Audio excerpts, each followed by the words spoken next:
Welcome to SP news. నేను రేవతి. ముందుగా headlines.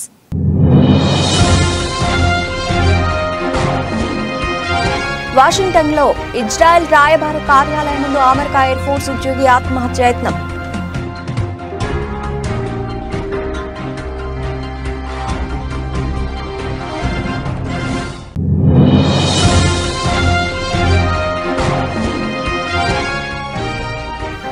సముద్ర గర్భంలో ద్వారక వద్ద ప్రధాని మోదీ పూజలు. ఆక్సిజన్ మాస్క్ సాయంతో సముద్రం అడుగునకు చేరుకున్న మోదీ.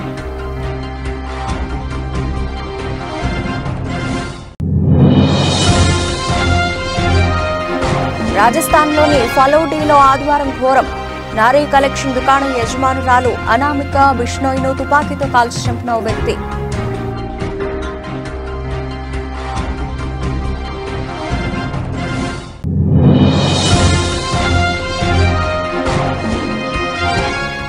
చిన్నంపేట జాతీయ రహదారిపై ఆర్టీసీ బస్సు బీభత్సం. లారీ టైర్ పంచర్ చేస్తున్న నలుగురు పైకి దూసుకెళ్లిన బస్సు.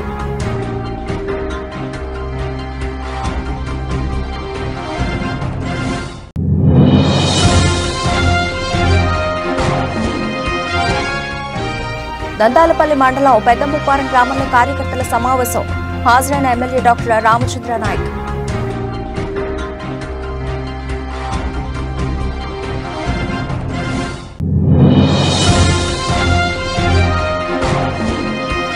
నష్టాల్లో ప్రారంభమైన దేశీయ స్టాక్ మార్కెట్ సూచీలు 56.80 పాయింట్లు క్షీణించి 22,115.90 వద్ద ట్రేడ్ అవుతున్న నిఫ్టీ. అమెరికా ఎయిర్ ఫోర్స్ ఉద్యోగి ఒకరు వాషింగ్టన్లోని ఇజ్రాయెల్ రాయబార కార్యాలయం ముందు ఆత్మహత్య చేశాడు. తనకు తాను మంటలాంటించుకున్నాడు. మంటలో కాలుతూ ఫ్రీ పాలస్తీనా అని నినాదాలు చేశాడు. మంటలాంటించుకునే ముందు అతడు మాట్లాడుతూ గాజాపై ఇజ్రాయెల్ చేస్తున్న మారణహోమంలో ఇక ఏమాత్రం నేను భాగం కాను, ఇందుకే నిరసనగా ఆత్మహత్య చేసుకుంటున్నాను అని చెప్పాడు. ఈ వీడియో ట్విచ్ ప్లాట్ఫామ్లో ప్రత్యక్ష ప్రసారమైంది. వెంటనే అధికారులు వీడియోను డిలీట్ చేయించారు.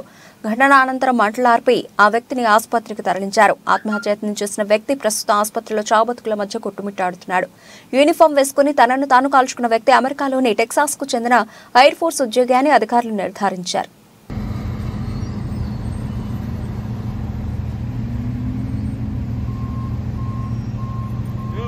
ప్రధాని నరేంద్ర మోదీ ఇవాళ అరేబియా సముద్ర తీరంలో నీట మునిగిన ద్వారకా నగరాన్ని సందర్శించారు.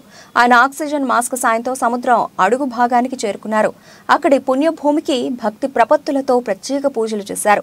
తనతో పాటు తీసుకెళ్ల నెమలి పించాలను వింజామరాల్లో వీచారు.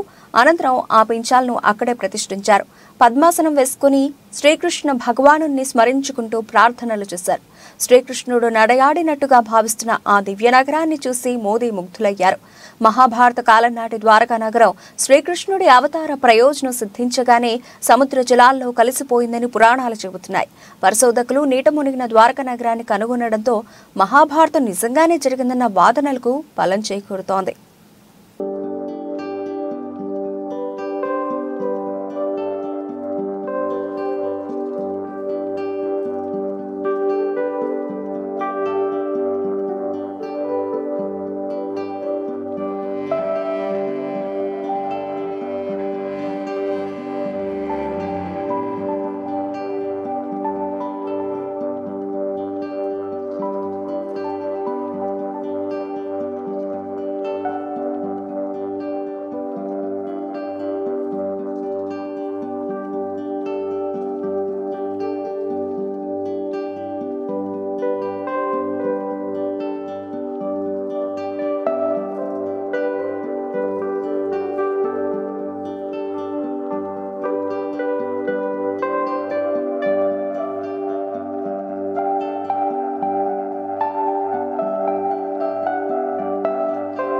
రాజస్థాన్లోని ఫలౌడీలో ఆదివారం ఘోరం జరిగింది. నారీ కలెక్షన్ దుకాణం యజమానురాలు అనామిక బిష్ణోయ్ను ఓ వ్యక్తి తుపాకీతో కాల్చి చంపాడు.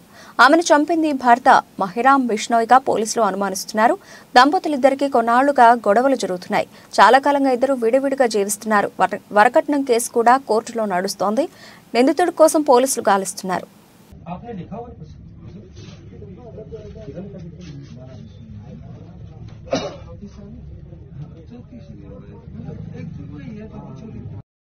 అధిక పార్కింగ్ ఫీజు వసూలు చేసి అడ్డంగా దొరికిపోయాడు ఓ వ్యక్తి. హపూర్ జిల్లా ఎస్పీ అభిషేక్ వర్మ ఇటీవల కారులో బ్రిడ్జ్ ఘాట్కు వెళ్లారు. ఈ క్రమంలో పార్కింగ్ స్థలం వద్ద ఉన్న వ్యక్తి ₹53 పార్కింగ్ ఫీజును రసీదిచ్చి ₹60 తీసుకున్నాడు.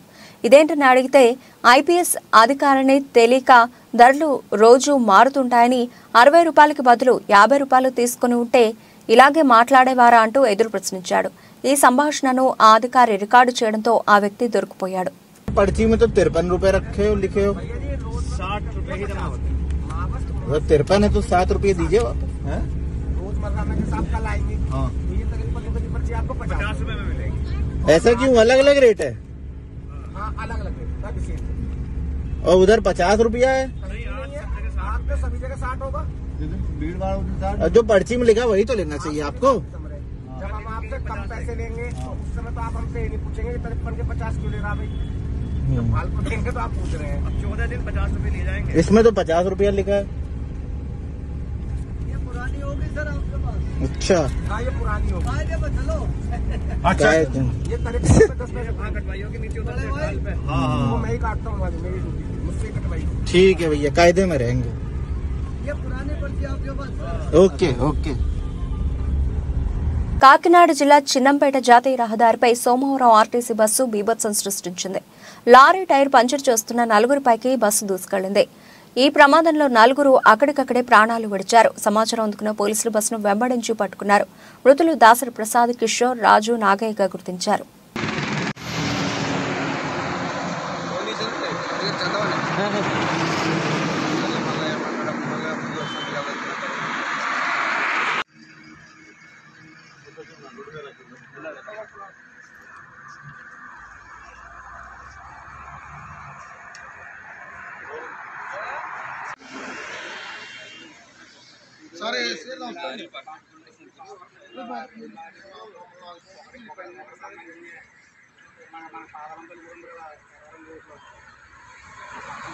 సోమవారం గద్వాల పట్టణంలోని బీజేపీ విజయ సంకల్ప యాత్రలో భాగంగా ఎస్వీ ఈవెంట్ హాల్లో విలేకరుల సమావేశంలో పాల్గొన్న కామారెడ్డి ఎమ్మెల్యే కాట్రపల్లి వెంకటరమణారెడ్డి.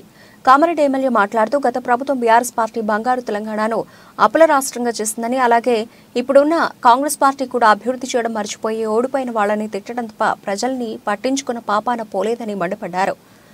కాబట్టి రాబోయే పార్లమెంట్ ఎన్నికల్లో మరొకసారి నరేంద్ర మోదీ నాయకత్వాన్ని బలపరచాలని, మహబూబ్ నగర్, నాగర్ కర్నూలు పార్లమెంట్ ఎన్నికల్లో తెలంగాణలో ఉన్న అన్ని ఎంపీ సీట్లు గెలిపించుకోవాలని, నరేంద్ర మోదీ నాయకత్వాన్ని మరొకసారి బలపరచాలని, భారతదేశ అభివృద్ధి పథంలో ముందుకు వెళ్లాలంటే బీజేపీ పార్టీకి ఓటు వేసి గెలిపించాలని కామారెడ్డి ఎమ్మెల్యే కాట్రపల్లి వెంకటరమణారెడ్డి తెలిపారు.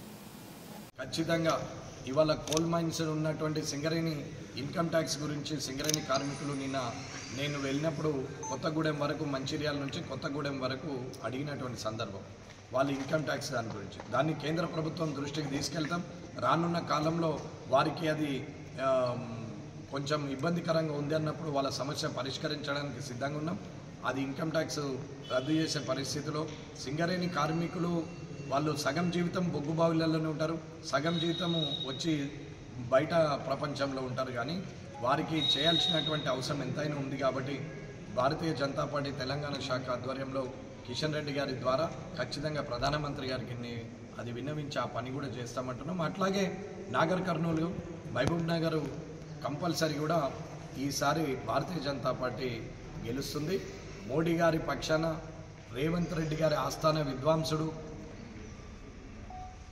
కొనుగోలు అనే ఒక వ్యక్తి సర్వే చేస్తే 59% మోడీ గారి పేరు మీద ప్రజలందరూ మోడీ గారికి ఓటేస్తామని 59% చేసిందన్నారు. దీనికి కాంగ్రెస్ వాళ్ళు కంగారు పడ్డారు, బేజారైపోయారు. ఇవాళ ఖచ్చితంగా 17 సీట్లు అనుకుంటే 2 ముఖ్యమంత్రులను ఓడగొట్టినటువంటి భారతీయ జనతా పార్టీ అసదుద్దీన్ ఓవైసీని కూడా ఓడగొట్టేందుకు కూడా సిద్ధంగా ఉన్నారు. పాత బస్తీ కూడా మన ఖాతాలో పడేటువంటి పరిస్థితిలో కూడా ఉంది. మోడీ గారు చేస్తున్న అభివృద్ధి వర్ణిస్తున్నారు.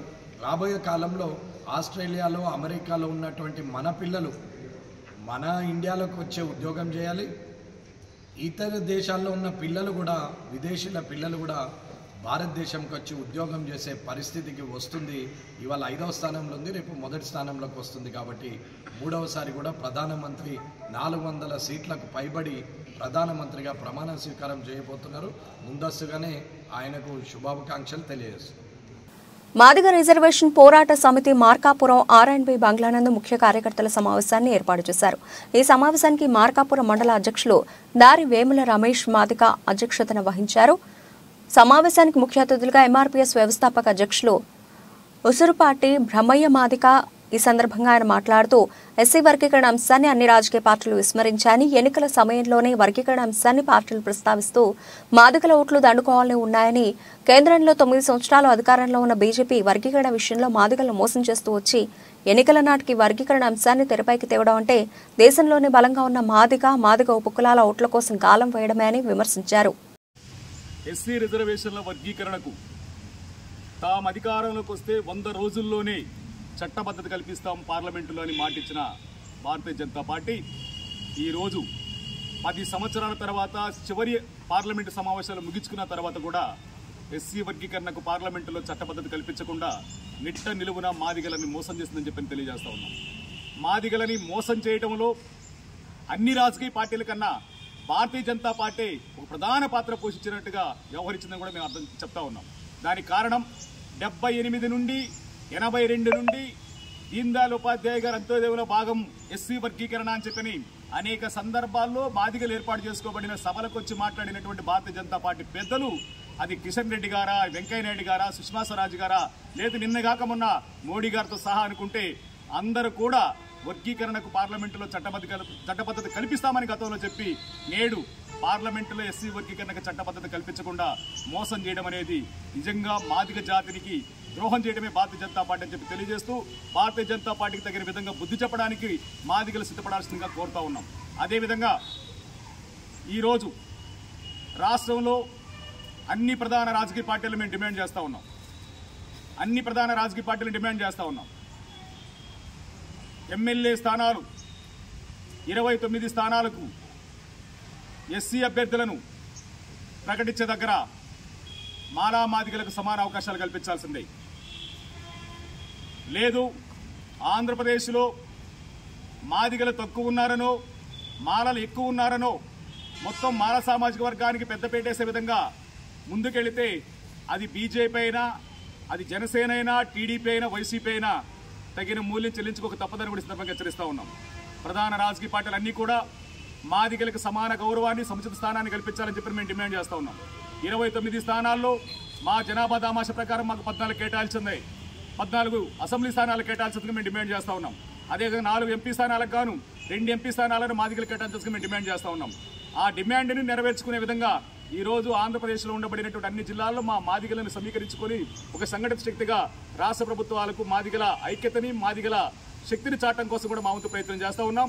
అదేవిధంగా మాదిగలను కానీ తక్కువ చూపు చూసి చిన్న చూపుతోటి మాదిగలను గౌరవపరిచే విధంగా ఏ పార్టీ వ్యవహరించినా కూడా ఆ పార్టీకి తగిన విధంగా బుద్ధి చెప్పడానికి మాదిగ రిజర్వేషన్ పోరాటం సిద్ధంగా మేము తెలియజేస్తా ఉన్నాం. బోడుపల్ మున్సిపల్ కార్పొరేషన్ పరిధిలో రాపోలు సందీప్ చారిటబుల్ ట్రస్ట్ ఆధ్వర్యంలో లయన్స్ క్లబ్ స్నేహపురి వారి సహకారంతో బోడుపల్ మున్సిపల్ కార్పొరేషన్ 12వ డివిజన్ పరిధిలో అంబేద్కర్ నగర్లో ఉచిత మెగా వైద్య శిబిరం ఏర్పాటు చేశారు. ఈ కార్యక్రమంలో టీపీసీసీ ఉపాధ్యక్షులు తోటకూర వజ్రేష్ యాదవ్, మాజీ ఎమ్మెల్యే మలిపెద్ది సుధీర్ రెడ్డి, మేడ్చల్ జిల్లా కాంగ్రెస్ పార్టీ అధ్యక్షుడు హర్షవర్ధన్ రెడ్డి, కాంగ్రెస్ పార్టీ సీనియర్ నాయకులు నక్క ప్రభాకర్ గౌడ్ ముఖ్య అతిథులుగా పాల్గొని ఉచిత వైద్య శిబిరాన్ని ప్రారంభించారు.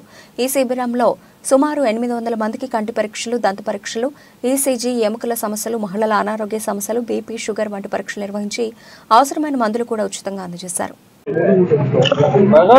మా యొక్క సీనియర్ నాయకుడు రాపోల్ రామలన్న యొక్క కుమారుడైనటువంటి రాపోల్ సందీప్ స్వతంత్ర సేవా కార్యక్రమం మీద ఆయనను స్మరించుకుంటూ ఆయన ఉన్నట్లనే ఆయన యొక్క సుఖ సంతోషాలు ఏ విధంగా ప్రజలకు మొత్తం పంచుకుంటూ ఈ విధంగా ఈ యొక్క కార్యక్రమాన్ని చేపట్టడం చాలా సంతోషకరం. ఇలా బోడుపల్ ఉన్నటువంటి ప్రజలందరూ కూడా కళ్ళు కానీ, డెంటల్ కానీ, హార్ట్ కానీ, గర్భసంచులు సంచి సంబంధించినటువంటి మహిళల కోసం కానీ, అదేవిధంగా ప్రతి ఆరోగ్యానికి సంబంధించినటువంటి అన్నిటి మీద ఈరోజు హెల్త్ క్యాంప్ పెట్టి సందీప్ స్వర్గస్థులైనా కానీ ఆయన స్మరించుకుంటూ ఆయన ఉన్నాడు బతికున్నాడు అనే ఒక ఆలోచనతోనే ఆయన యొక్క రూపంలో ఈ ప్రజలందరినీ కూడా చూసుకొని ఆయన సంతోషాన్ని వాళ్ళ అమ్మగారు, వాళ్ళ సిస్టరు, వాళ్ళ ఫాదరు కూడా ఆ సంతోషాన్ని ప్రజలకు పంచుకుంటూ ఇంకా ఎన్నో కార్యక్రమాలన్నా మీరు చేయాలని చెప్పేసి ఆ భగవంతుడు ఆయుర్వేదంతో ఉండాలని చెప్పేసి అని కోరుకుంటూ ఇంకా ఎన్నో కార్యక్రమాలు చేయాలి. దానికి కూడా మా వంతు సహకారం కూడా మేము ఎప్పటికీ అన్నకు అండగా ఉంటామని చెప్పేసి రామనుకుంటామని చెప్పి తెలియజేసుకుంటూ తెలియజేసుకుంటాం. మహబూబాబాద్ జిల్లా దంతాపల్లి మండలం పెద్దముప్పారం గ్రామంలో కార్యకర్తల సమావేశంలో కార్యకర్తల సమస్యల్ని అడిగి తెలుసుకున్నారు. డబుల్ బెడ్రూమ్, రోడ్ల మరమ్మతులు సమస్యలను త్వరలోనే పరిష్కారం చేస్తామని అన్నారు. అలాగే ఇటు ఎమ్మెల్యేగా ప్రజలకు సేవ చేస్తూ కార్యకర్తలకు, ప్రజలకు హెల్త్ సమస్యలను తానే సొంతంగా ఆపరేషన్ చేసి ప్రజల గుండెల్లో నిలిచిపోయారు. కళ్యాణ్ రామ్ వయసు 15 సంవత్సరాలు. 6 నెలలుగా కడుపు నొప్పితో ఇబ్బంది పడుతున్న కళ్యాణ్ రామ్ కి ఆపరేషన్ చేసిన MLA doctor Ramachandra Naik. Dantalapalli Balaji garden లో కళ్యాణ్ లక్ష్మి చెక్కులను పంపిణీ చేసిన డాక్టర్ రామచంద్ర నాయక్. ఈ కార్యక్రమంలో ZP vice chairman Nukala Venkateshwar Reddy, MPP Oladri Uma, Mallareddy, MPTC Yakanna, MPDO, MRO, కార్యకర్తలు, ప్రజలు, అభిమానులు పాల్గొన్నారు. టెండర్ కాల్ఫర్ అయి ఉంటే కాంట్రాక్టర్ల దగ్గర గతంలో చేసిన పనులకు బిల్లులు చెల్లించక వాళ్ళు చేయలేని పరిస్థితిలో ఉన్నారు. అప్పు తెచ్చి యాడ్ నుంచి చేయం సార్ అంటున్నారు. వాళ్ళని తొందర పెట్టట్లేదు, వాళ్ళని ఇబ్బంది పెట్టట్లేదు. కాబట్టి ఒక్కొక్కటిగా అన్ని పరిష్కారం అవుతాయి. తప్పకుండా కాంగ్రెస్ ప్రభుత్వం ప్రజల్లో చెప్పాల్సింది ఏంటంటే, కాంగ్రెస్ పార్టీ హామీలు ఇచ్చుకుంటూనే ఎలాంటి అప్పు చేయకుండా, ఎలాంటి నిత్యావసరాల రేటు పెంచకుండా, ఇప్పటిదాకా రేటు పెంచిరా. అదే కేసీఆర్ చేతిలో కనుక పడి ఉంటే ప్రభుత్వం ఈ పార్టీకి లిక్కర్ రేట్లు పెరుగు, రిజిస్ట్రేషన్ రేట్లు పెరుగు, హౌస్ ట్యాక్స్ పెరుగు, కరెంట్ ట్యాక్స్ పెరుగు, అన్నీ పెరిగేటి. మరి ఈ పార్టీ 2 ఆస్తులు, కోకపేట ఆస్తులు అమ్మేటోడు. మనం ఇంతవరకు ఏ ఆస్తి అమ్మలేదు, ఏ ట్యాక్స్ వేయలేదు, ఏ రేటు పెంచలేదు. ఇంకా మనం ఇస్తున్న హామీలు ఒక్కొక్కటిగా అమలు చేసే పనిలోనే ఉన్నాం. కాబట్టి కాంగ్రెస్ పార్టీ ప్రజల మీద, రేపు ప్రజల మీద భారం వేయకుండానే ఈ పనులను ఎట్లా చేయాలనే కార్యక్రమంలో ఉంది. 10 ఏళ్ల బీఆర్ఎస్ పాలనలో మెదక్ జిల్లా ఆగమైందని దుబ్బాక మాజీ ఎమ్మెల్యే రఘునందన్ రావు అన్నారు. నర్సాపూర్లో ఆయన మాట్లాడుతూ అత్తకో బెడ్రూమ్, అల్లునికో బెడ్రూమ్ అని చెప్పిన బీఆర్ఎస్ నాయకులు డబుల్ బెడ్రూమ్ ఇళ్లు ఎందుకు పూర్తి చేయలేదని ప్రశ్నించారు. ₹2 నుంచి 4 కోట్ల రూపాయలతో ఎమ్మెల్యేల క్యాంపు కార్యాలయాలు పూర్తయినంత తొందరగా పేదలకు ఇచ్చే డబుల్ బెడ్రూమ్ ఇళ్లు ఎందుకు పూర్తి కాలేదని ప్రశ్నించారు. కానీ అట్లాంటి దయచేసి వండి వార్చేటువంటి కథనాలని దయచేసి ప్రోత్సహించొద్దని మాత్రమే మేము మరొకసారి మీ ద్వారా వారికి అప్పీల్ చేస్తా ఉన్నాం. ఇకపోతే ఈ ప్రాంతం మెదక్ జిల్లా 10 సంవత్సరాలు మామ అల్లుళ్ళ పాలన లోపల జరిగిన అభివృద్ధి ఏముందో మేమందరం చూసినాం. అత్తకో బెడ్రూమ్, అల్లునికో బెడ్రూమ్, నర్సాపూర్లో ఏళ్ళదాకా బెడ్రూములు రాలేదు, కట్టిన బెడ్రూమ్లు పూర్తి కాలేదు. కానీ ఎమ్మెల్యేల కోసం కడతామని చెప్పినటువంటి క్యాంప్ ఆఫీసులు మాత్రం 6 నెలల్లోనే పూర్తయింది. గజ్వేల్ అవుతుంది, దుబ్బాకలు అవుతుంది, సిద్దిపేటలు అవుతుంది, నర్సాపూర్లో అవుతుంది. ఎమ్మెల్యేల క్యాంపు కార్యాలయాలు పూర్తయినంత వేగంగా 2 కోట్ల నుంచి 4 కోట్లు పెట్టి కట్టిన ఎమ్మెల్యేల క్యాంపు కార్యాలయాలు పూర్తయినంత వేగంగా 2 BHK పూర్తి కాకపోవడం అనేది బాధాకరమైనటువంటి విషయం. నర్సాపూర్లో శిలాఫలకం ఎప్పుడు వేసారు, ఎప్పుడు స్లాబులు పడ్డాయి, ఎంతకాలం నుంచి దాన్ని ఇంకా అట్లే ఆపి పెడతా ఉన్నారు అనేది ఒకసారి మీరు గుర్తుంచుకోవాలి. అప్పుడు కాంగ్రెస్లో మంత్రులుగా ఉండి ఇప్పుడు బీఆర్ఎస్ ఎమ్మెల్యేలుగా వచ్చిన వాళ్ళు కూడా ప్రభుత్వంలో ఉండి ఏం చేస్తున్నాం, ఏం చేస్తలేమన్నటువంటి విషయం లోపల పేద ప్రజలకు జరుగుతున్నటువంటి అన్యాయాన్ని దయించి ఒకసారి మేము మళ్ళీ ప్రజలకి ఈ విజయ సంకల్ప యాత్ర ద్వారా చెప్తూ ముందుకు పోతా ఉన్నాం. కాంగ్రెస్ బీఆర్ఎస్ 2 కలిసి జంట కౌల్లాగా పయనం కొనసాగిస్తూ మా మీద బురద చల్లుతూ ఉన్నాయి. నేను మళ్ళీ మీ ద్వారా ప్రజలకు చెప్పదలుచుకున్నాను. ఇండియా కూటమిలో కేజ్రీవాల్ గారు ఉంటారు. కేజ్రీవాల్ గారు హైదరాబాద్కి వస్తే కేసీఆర్ గారు ఇంటికి వస్తారు. కేజ్రీవాల్ గారు కేసీఆర్ గారు ఒకటే. ఇండియా కూటమిలో కేజ్రీవాల్ గారు భాగస్వామి. మరి కేజ్రీవాల్ కేసీఆర్కు మిత్రుడు అయినప్పుడు జగ్గైపేట నియోజకవర్గం నందిగామ మండలం దాములూరు గ్రామంలో గ్రామానికి చెందిన వైఎస్ఆర్సీపీ 10వ వార్డు మెంబర్ మంద ముత్తయ్యతో పాటు మంద హరికృష్ణ, మంద యేసోబు, మంద చందు, కందుకూరి సంగమేశ్వరరావు, పార్షిపు కోటి, అరిగిల వెంకటేశ్వరరావు, బలుసుపాటి సంగమేశ్వరరావు, గుంజి శ్రీనివాసరావు, గుడిపూడి వెంకటేశ్వరరావు 10 కుటుంబాలు వైఎస్ఆర్సీపీ పార్టీకి గుడ్ బై చెప్పి దాములూరు గ్రామ తెలుగుదేశం పార్టీ నాయకులు నెల్లూరి గోపీనాథ్, నేలవెల్లి సిద్ధార్థ ఆధ్వర్యంలో టీడీపీ జాతీయ కోశాధికారి, జగ్గైపేట నియోజకవర్గ తెలుగుదేశం పార్టీ ఇన్ఛార్జ్ శ్రీరామ్ రాజగోపాల్ తాతయ్య సమక్షంలో తెలుగుదేశం పార్టీలో చేరారు. వీరికి తాతయ్య పార్టీ కండువాలు వేసి పార్టీలోకి సాదరంగా ఆహ్వానించారు. ఈ సందర్భంగా పార్టీలో చేరిన వారు మాట్లాడుతూ తాతయ్య గెలుపు కోసం చంద్రబాబు నాయుడిని ముఖ్యమంత్రిగా చేసుకునేందుకు సాయశక్తులా పనిచేస్తామని వారు స్పష్టం చేశారు.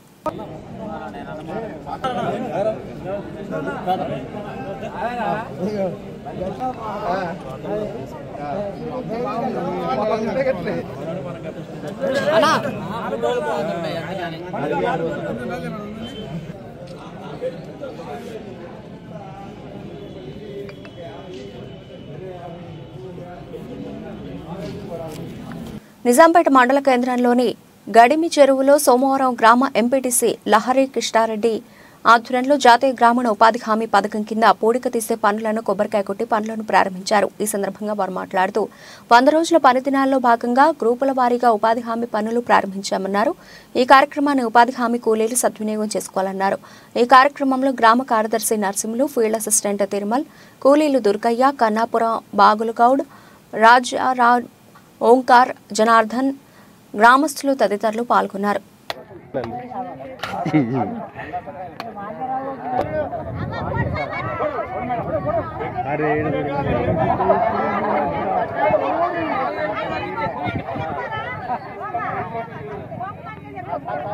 ఉపాధి హామీ పథకం ప్రారంభించడం జరిగింది.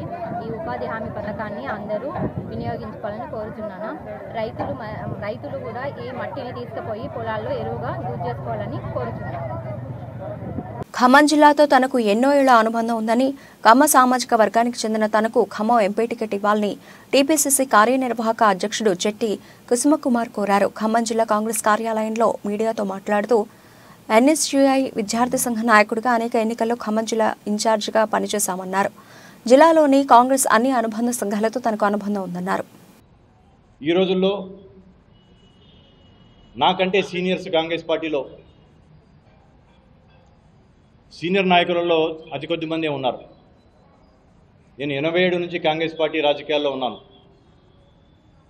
ఒక స్వాతంత్ర సమరయోధుడి కుటుంబం నుంచి వచ్చాను. కాబట్టి కాంగ్రెస్ పార్టీ అధిష్టానం నాకున్న కాంగ్రెస్ పార్టీతో ఉన్న అనుబంధం, నాకున్న సీనియారిటీ, ఖమ్మం జిల్లా ప్రజలతో, ఖమ్మం జిల్లా నాయకులతో నాకున్న అనుబంధాన్ని అన్నీ గుర్తించి నాకు అవకాశం కల్పిస్తుందని చెప్పేసి నేను ఆశిస్తూ ఉన్నాను. నేను ఇంతకుముందు చెప్పినట్టు ఖమ్మం జిల్లా అనేది కాంగ్రెస్ జిల్లా. నా వంతుగా ఇంకా దాన్ని బలోపేతం చేయడానికి నా వంతు పూర్తి సమయాన్ని కేటాయించి కృషి చేస్తానని చెప్పేసి పత్రికాముఖంగా మీ అందరికీ తెలియపరుస్తూ ఉన్నాను.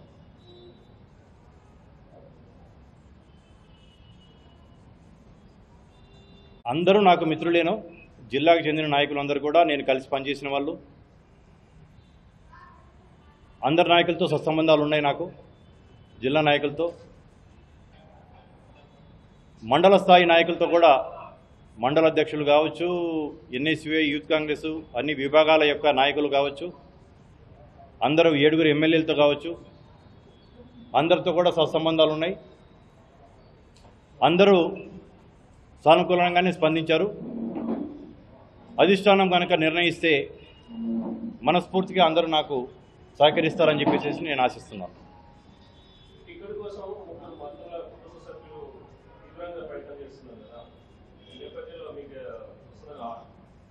అంటే నేను ఇంతకుముందే చెప్పడం జరిగింది, కాంగ్రెస్ పార్టీతో నా యొక్క అనుబంధం 37 సంవత్సరాలు. ఎన్ఎస్యూఐ నాయకుడి కింద, యువజన కాంగ్రెస్ నాయకుడి కింద, ఉమ్మడి రాష్ట్రంలో రాష్ట్ర ప్రధాన కార్యదర్శిగా, తెలంగాణలో వర్కింగ్ ప్రెసిడెంట్గా ఈరోజు జాతీయ స్థాయిలో ఉన్నాను. ఒకవేళ కాంగ్రెస్ అధిష్టానం పార్టీలో సీనియారిటీని, పార్టీ యొక్క కమిట్మెంట్ని, పార్టీలో ఇన్ని సంవత్సరాలు పనిచేసిన యొక్క నేను చేసిన పనులు.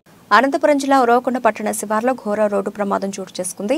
వ్యవసాయ కూలీలతో వెళుతున్న బొలెరో పికప్ వాహనం టైర్ బర్స్ట్ కావడంతో అదుపు తప్పి బోల్తా పడడంతో 25 మందికి తీవ్ర గాయాలయ్యాయి. అందులో 5గురి పరిస్థితి విషమంగా ఉంది. వీరంతా వజ్రకరూరు నుండి పాల్తూరుకు మిర్చి పంటలో మిరపకాయలు పీకడానికి వెళుతున్నారు.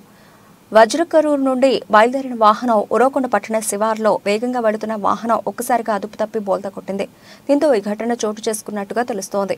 ప్రమాద సమయంలో వాహనంలో దాదాపుగా 40 మందికి పైగా ప్రయాణిస్తున్నట్టు స్థానికులు చెబుతున్నారు. సమాచారం అందిన వెంటనే గాయపడిన వారందరినీ ఉరవకొండ ప్రభుత్వ ఆసుపత్రికి తరలించి చికిత్స అందిస్తున్నారు. వీరందరూ వజ్రకరూరు మండల కేంద్రంలోని ఎస్సీ కాలనీకి చెందిన వారుగా తెలుస్తోంది. క్షతగాత్రులు అందరికీ ఉరవకొండ ప్రభుత్వ ఆసుపత్రిలో చికిత్స అందిస్తున్నారు. పరిస్థితి విషమంగా ఉన్న వారిని అనంతపురానికి తరలిస్తున్నారు.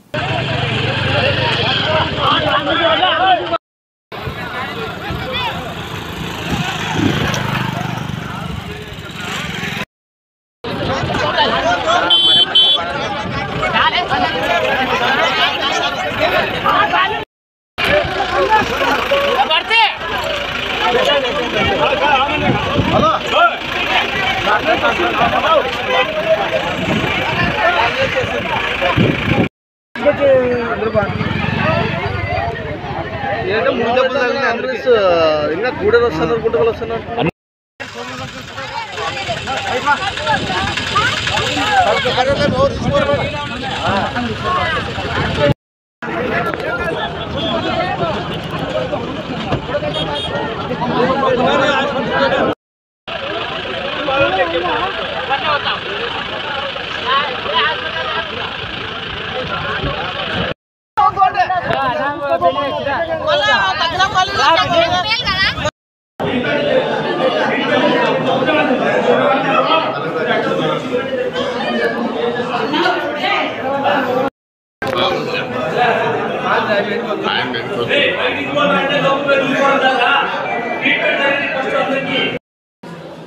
Unul le service atau nemble.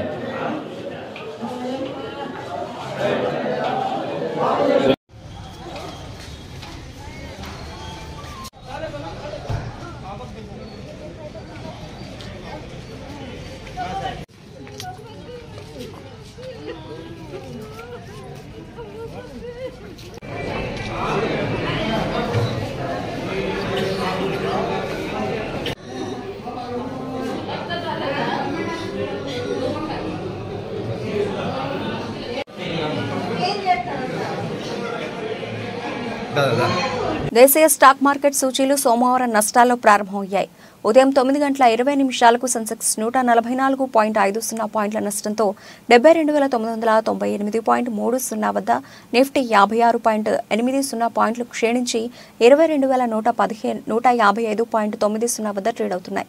Sensex pack నుంచి ఉదయం సెషన్లో టైటాన్, మారుతి, ఎన్టీపీసీ లాభాల్లో ఉండగా హెచ్డీఎఫ్సీ, టీసీఎస్, ఎయిర్టెల్ నష్టాల్లో ఉన్నాయి. డాలర్తో పోలిస్తే రూపాయి మార్కం విలువ 0.03% లాభపడి 82.88 వద్ద ప్రారంభమైంది.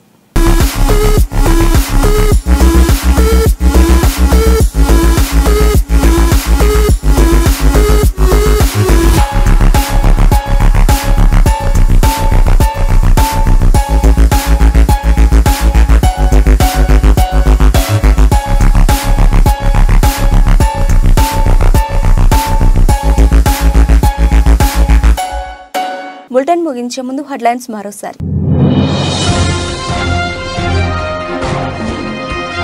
వాషింగ్టన్లో ఇజ్రాయెల్ రాయబార కార్యాలయం ముందు అమెరికా ఎయిర్ ఫోర్స్ ఉద్యోగి ఆత్మహత్య యత్నం.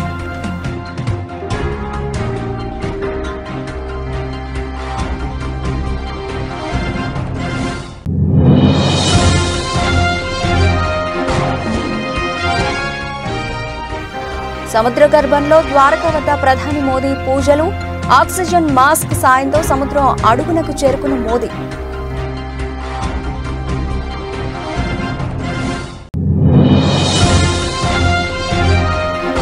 రాజస్థాన్లోని ఫలౌడీలో ఆదివారం ఘోరం. నారీ కలెక్షన్ దుకాణం యజమానురాలు అనామిక బిష్ణోయ్ను తుపాకీతో కాల్చి చంపిన ఓ వ్యక్తి.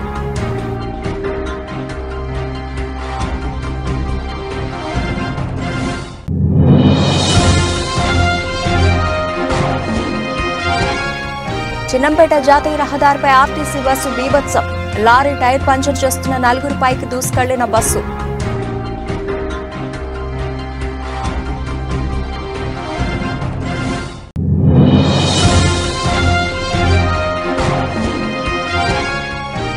దంతాలపల్లి మండలం పెద్దముప్పార గ్రామంలో కార్యకర్తల సమావేశం.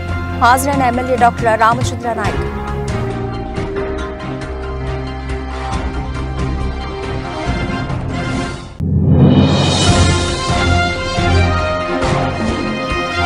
నష్టాల్లో ప్రారంభమైన దేశీయ స్టాక్ మార్కెట్ సూచీలు 56.80 పాయింట్లు క్షీణించి 22,115.90 వద్ద ట్రేడ్ అవుతున్న నిఫ్టీ. ఇవి ఇప్పటివరకు బులెటిన్ అప్డేట్స్. మరిన్ని అప్డేట్స్తో మళ్ళీ కలుద్దాం. అంతవరకు సెలవు. నమస్తే.